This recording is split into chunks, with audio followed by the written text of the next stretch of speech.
Student, today I will teach you Einstein's photoelectric equation.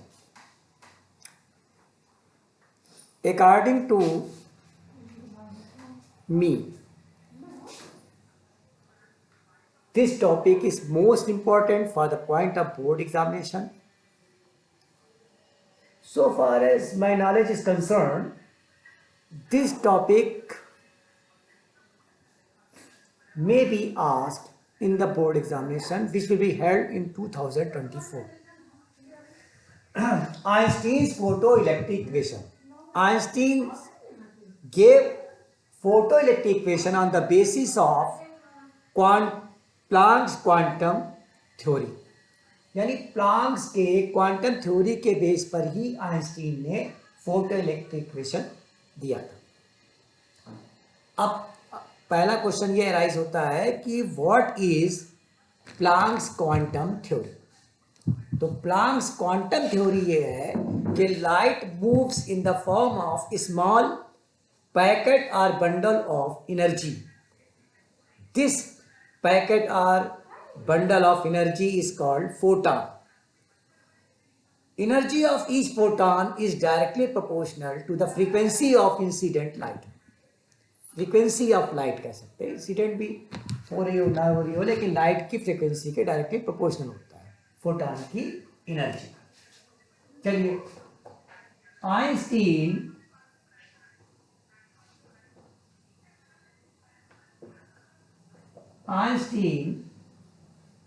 gave photoelectric equation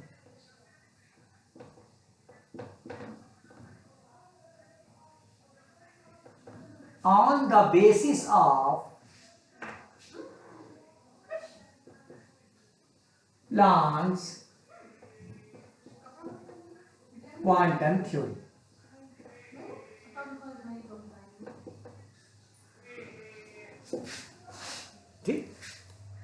Einstein gave photoelectric equation on the basis of Planck's quantum theory. What is Planck's quantum theory? According to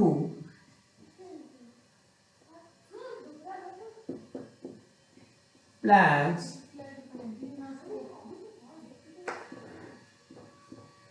quantum theory, light moves in the form of small packet or bundle of energy। यानी Planck's के quantum theory के base में कह सकते हैं कि light जो है एनर्जी के छोटे छोटे बंडल के फॉर्म में आगे बढ़ती है, ठीक, प्रोपेगेट करती है वेव। और लाइट है क्या? इलेक्ट्रोमैग्नेटिक वेव है अकॉर्डिंग टू मैक्सवेल। मैक्सवेल ने कहा था, साइंटिस्ट ने, कि इलेक्ट्रोमैग्नेटिक वेव है। और वेव नेचर को प्रूव किया था हाइगेंस ने, साइंटिस्ट हैं हाइगेंस ने प्रूव किया था। तो ये एक इलेक्ट्रोमैग्नेटिक वेव है, तो एनर्जी के बंडल के फॉर्म में चलती है। ओके,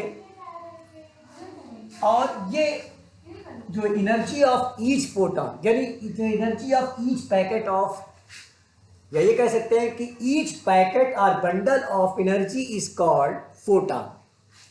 कहते हैं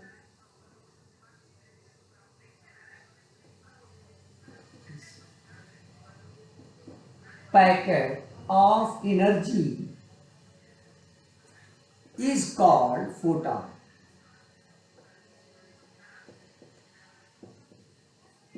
यानी एनर्जी के जो छोटा पैकेट है उसी को फोटॉन बोलते हैं। और energy of photon,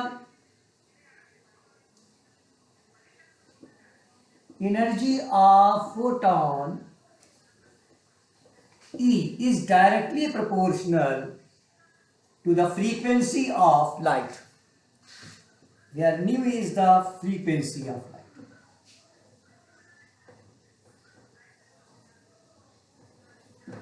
Frequency of light. अब जब साइन ऑफ प्रोपोर्शन हटाएंगे तो हमें कांस्टेंट लगाना पड़ेगा। और जो कांस्टेंट आता है उसको एच से डिनोट करते हैं। ये एच जो है ये कहलाता है प्लांक्स यूनिवर्सल कांस्टेंट।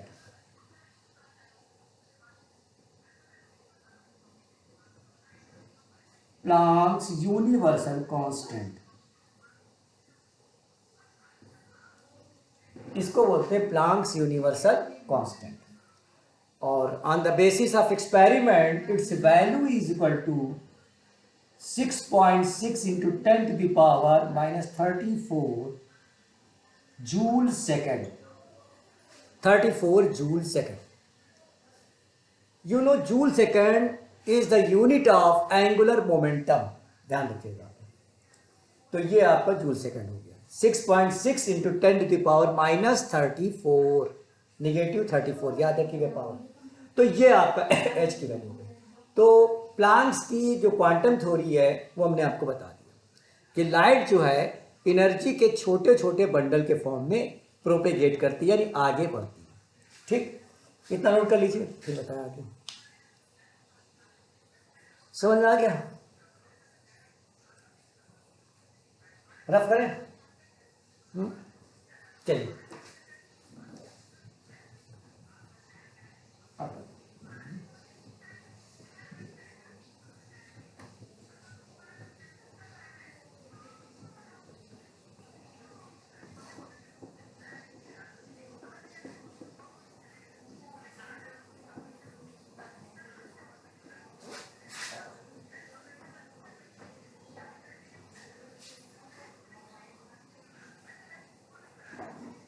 अब देखिए, सपोज करते हैं कोई मेटेलिक सरफेस है। ये मेटेलिक सरफेस है। ये क्या है भाई? Metallic surface. You know very well, inside metallic surface, inside metal कह सकते हैं, there are sufficient free electrons. Free electrons भी होंगे, एटम्स भी होंगे और आयंस भी होंगे। भाई जिस इलेक्ट्रॉन से, जिस एटम से इलेक्ट्रॉन डिटैच होता है, अलग होता है, तो पॉजिटिव आयन बन जाता है। तो जब फ्री इलेक्ट्रॉन्स हैं तो पॉजिटिव आयंस तो होंगे ही, इट इज ऑब्वियस। तो एक फ्री सरफेस हमने सपोज कर लिया, एक मेटेलिक सरफेस है और इस मेटेलिक सरफेस पर लाइट इंसिडेंट कर रहा है। देखिए, लाइट इंसिडेंट हो रही है, लाइट इंसिडेंट। अब लाइट इंसिडेंट ऐसे हो रही है, आप देखिए इस तरह से छोटे बंडल फॉर्म में आ रही है, छोटे छोटे बंडल के फॉर्म, लाइट इंसिडेंट हो रही है। समझ में आ गया? और इसकी जो एनर्जी है छोटे बंडल यानी फोटॉन की, वो एच बी है, क्योंकि हम बता चुके हैं आपको कि लाइट कंसिस्ट ऑफ फोटॉन्स। तो ये आप देखिए कि इसमें लाइट में जो इंसिडेंट हो रही है छोटे छोटे बंडल के फॉर्म में आगे बढ़ रही है, और each energy of each bundle is h nu. Energy of each bundle is h nu. तो एनर्जी ऑफ फोटॉन यानी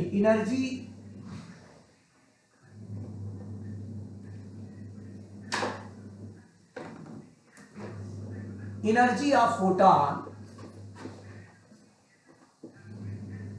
incident photon is equal to h, यानी ये इंसिडेंट फोटॉन है। अच्छा, सपोज कि हम कंसीडर कर रहे हैं कि सरफेस के बिल्कुल नियर में कोई एक इलेक्ट्रॉन है, इसके सरफेस के बिल्कुल पास में टच करता हुआ, बिल्कुल नजदीक एक इलेक्ट्रॉन है। अब इस इलेक्ट्रॉन को बाहर निकालने के लिए, सरफेस से बाहर निकालने के लिए जो मिनिमम एनर्जी की रिक्वायरमेंट है वो क्या है भाई? जिसको वर्क फंक्शन बोलते हैं। इसे क्या बोलते हैं? Work function. W is equal to h nu naught. यहां पर न्यू नॉट क्या है? ये है थ्रेशोल्ड फ्रीक्वेंसी, थ्रेशोल्ड फ्रीक्वेंसी। तो इलेक्ट्रॉन को सरफेस से जस्ट बाहर निकालने के लिए जो मिनिमम एनर्जी की रिक्वायरमेंट होती है वो कहलाता है वर्क फंक्शन, जो एच न्यू नॉट है। और वेयर न्यू नॉट क्या है? Threshold frequency. तो हम कह सकते हैं कि जो इंसिडेंट लाइट की जो फ्रीक्वेंसी है वो उसकी वैल्यू जो है वो थ्रेशोल्ड फ्रीक्वेंसी से ज्यादा होनी चाहिए या तो बराबर होनी चाहिए। यानी incident frequency must be greater than or equal to threshold frequency for ejection of electron, electron को बाहर निकालने के लिए इतनी फ्रीक्वेंसी तो होनी चाहिए, थ्रेशोल्ड से ज्यादा होनी चाहिए या तो बराबर होनी चाहिए। समझ में आ गया? अब देखिए एच न्यू, ये आपकी इलेक्ट्रॉन है सरफेस के पास। इस अब मान लिया कि जो फ्रीक्वेंसी है ये फ्रीक्वेंसी ये ग्रेटर देन थ्रेशोल्ड फ्रीक्वेंसी है। तो जो थ्रेशोल्ड फ्रीक्वेंसी के बराबर जो एनर्जी होगी उस एनर्जी को गेन करके इलेक्ट्रॉन सरफेस से बाहर निकल जाएगा। और जब सरफेस से बाहर निकलेगा तो जो बची हुई एनर्जी है, रिमेनिंग एनर्जी है, क्योंकि उसने न्यू तो ज्यादा है ना, एच न्यू तो ज्यादा एनर्जी है, तो जो रिमेनिंग एनर्जी है वो काइनेटिक एनर्जी के फॉर्म में गेन करेगा बाहर निकलने के बाद, क्योंकि उसके पास एनर्जी ज्यादा है। थोड़ी एनर्जी उसने यूज किया बाहर निकलने के लिए सरफेस से, और जो बची हुई एनर्जी थी, रिमेनिंग एनर्जी थी, उसको उसने काइनेटिक एनर्जी के फॉर्म में गेन कर लिया। तो अब ये बाहर जब निकलेगा तो देखिए, तो इसका मतलब ये हुआ कि जो एच न्यू इंसिडेंट हो रही थी उसने दो पार्ट में, इलेक्ट्रॉन ने उसको एब्जॉर्ब करके एनर्जी को दो पार्ट में स्पेंड किया। One part is used as work function for ejecting from the surface, यानी सरफेस से बाहर निकलने के लिए वर्क फंक्शन के रूप में उसने यूज किया जो एच न्यू नॉट है। जो रिमेनिंग एनर्जी थी उसने काइनेटिक एनर्जी के फॉर्म में गेन किया, काइनेटिक एनर्जी के फॉर्म में गेन किया।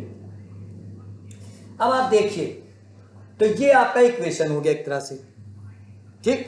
अब आप देखिए, सपोज कीजिए कि एक यहां पर एक इलेक्ट्रॉन है, एक इलेक्ट्रॉन यहां पे सरफेस पे है और एक इलेक्ट्रॉन यहां पे। तो देखिए अब जितना नजदीक होगा सरफेस के, वो जितनी भी एनर्जी गेन करेगा, इंसिडेंट एनर्जी को एब्सॉर्ब करेगा, उसमें से वर्क फंक्शन तो यूज करेगा एज एनर्जी, एक पार्ट वर्क फंक्शन के फॉर्म में स्पेंड करेगा और बाहर निकल आएगा, तो रिमेनिंग एनर्जी उसके पास ज्यादा होगी, तो यानी उसकी काइनेटिक एनर्जी ग्रेटर होगी। तो इसकी काइनेटिक एनर्जी मान लिया है K1 और इसकी काइनेटिक एनर्जी जो होगी मान लिया इसकी है K2। तो देखिए K1 यहां पर ज्यादा होगा K2 से, क्यों? क्योंकि इसने एनर्जी जितनी गेन की उसका एक पार्ट तो बाहर निकलने के लिए खर्च किया और रिमेनिंग वाले ने पूरा जो रिमेनिंग एनर्जी थी पूरी वो काइनेटिक एनर्जी के फॉर्म में गेन कर लिया। जो उससे दूर है सरफेस से, उसको सरफेस से बाहर निकलने के लिए, यानी बीच में जो रास्ते में उसके पाथ में जो एटम आते हैं उनसे टकराना पड़ता है। उससे टकराने पर वो अपनी एनर्जी कुछ लॉस करेगा, तो एनर्जी जब लॉस करेगा तो बाहर निकलने के बाद उसके पास रिमेनिंग एनर्जी कम होगी, जिससे उसकी काइनेटिक एनर्जी भी कम होगी। तो जितना दूर सरफेस से होगा उसकी काइनेटिक एनर्जी उतनी ही कम होगी। तो इसका मतलब यहां पर देखिए काइनेटिक एनर्जी जो K1 है ये ग्रेटर होगी K2 से, ग्रेटर होगी K3 से।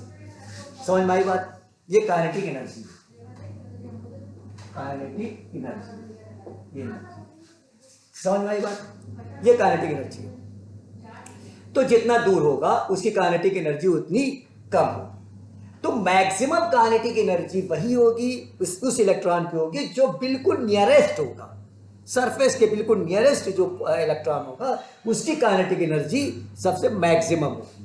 तो अब यहाँ पे कह सकते हैं कि एच न्यू लिखा और जो नियरेस्ट इलेक्ट्रॉन के लिख रहे हैं तो एच न्यू नॉट प्लस यहाँ पर हम लिख रहे हैं काइनेटिक एनर्जी मैक्सिमम, या ये कह सकते हैं h nu is equal to h nu naught plus half m v max maximum square, ये वेलोसिटी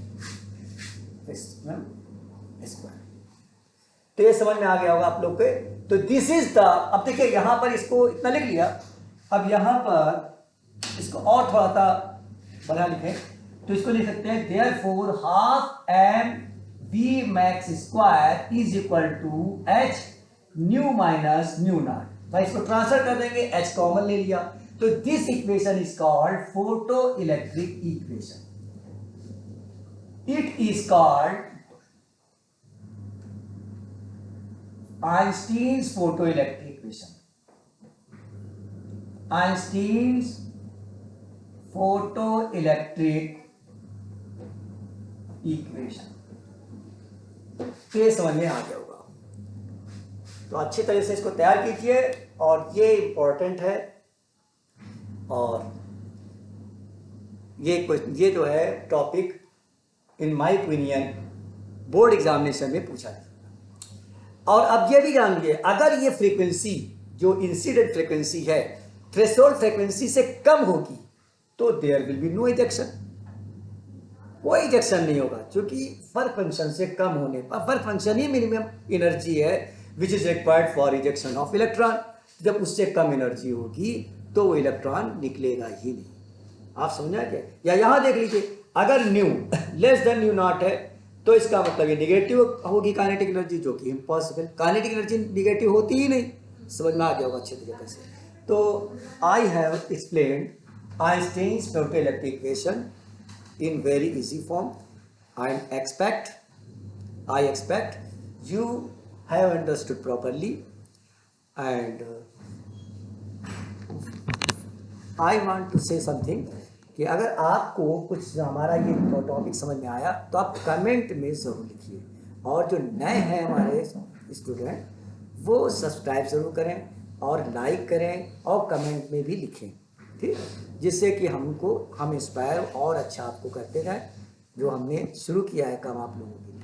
ओके।